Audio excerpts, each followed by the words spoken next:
Well, heck, if we knew how much land, how much sea was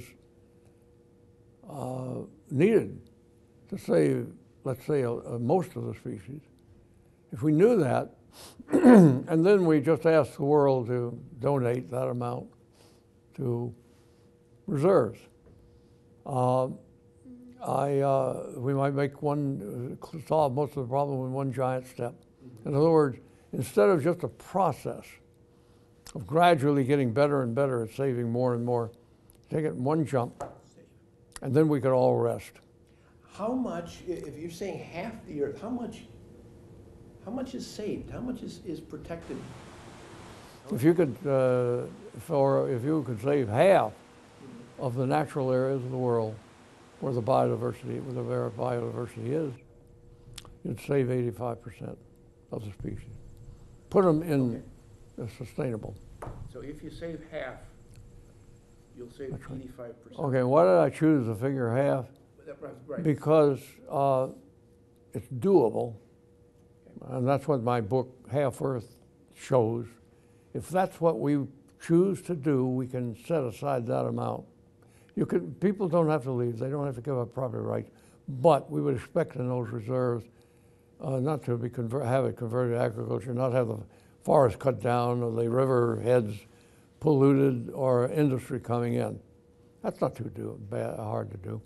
And so it just happened that we can do it that way. Half is something people can remember.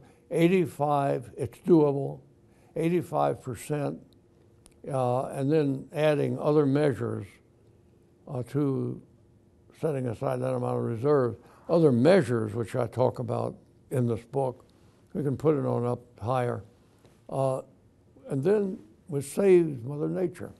I mean, we've saved the world's biodiversity. Well, I was going to say, so you've saved biodiversity. Can you make the case? I think you can that we save us.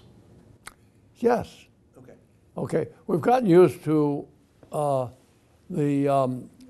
Mr. Gore calls it, the inconvenient truth that human activity is about to burn up the globe and us with it, unless we stop now. That's pretty solid science. And I thought that we should have something for the rest of life. And I said, we know how to reverse global warming. We darn well better learn how to stop species extinction, because it's getting faster and faster. It's happening. It could get runaway. It has all sorts of unpleasant consequences for humanity if we let too much of it disappear.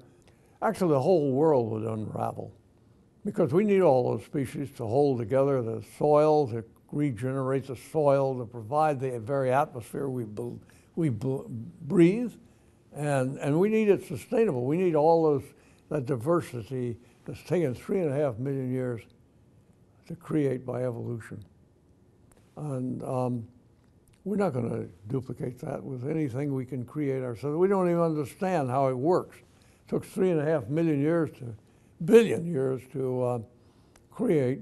It's very hard to persuade a political leader, and in this country, particularly in these turbulent times, of supporting piece by piece conservation of species, particularly in biological species, by saying to the political leader and his voters, okay, now we want to save this. Now here's what we're going to do. We need a park here. We need to take special attention for these endangered species of plants over here. And we want money for this one, we want money for that one, and we want money over here for you folks who like to see the big trees of Oregon saved and so on. That's not going to work very well. Right. But if we say, help us put together half the land for reserves, and these are going to be places where you can take your family. These are going to be places where you can really enjoy nature saved all around the world. Can help us in our country, to set aside half. And here's exactly how we'll do it. Here's the areas that we propose and so on. Nobody yet who's a serious scholar or expert has spoken up against this as not doable or incorrectly reasoned or anything. And I spoke at the United Nations to environment leaders and ministers of environment and so on. They love it. So because it's a goal, it's not just a process.